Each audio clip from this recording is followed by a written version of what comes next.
Cold weather and pub and traditional fish and chips. Sounds good, isn't it? Let's go.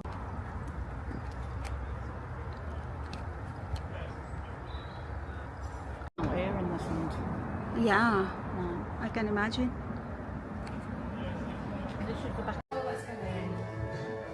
What they've done is they told a lie initially, and now they've told whole molecular lies. And now she just thinks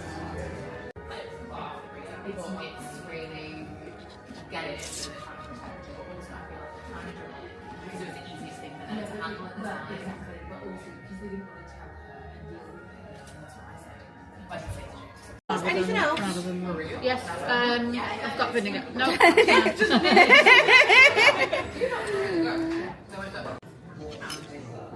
I'm loving it.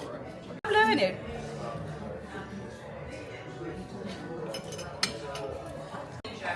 That's what I say. And use your eyes.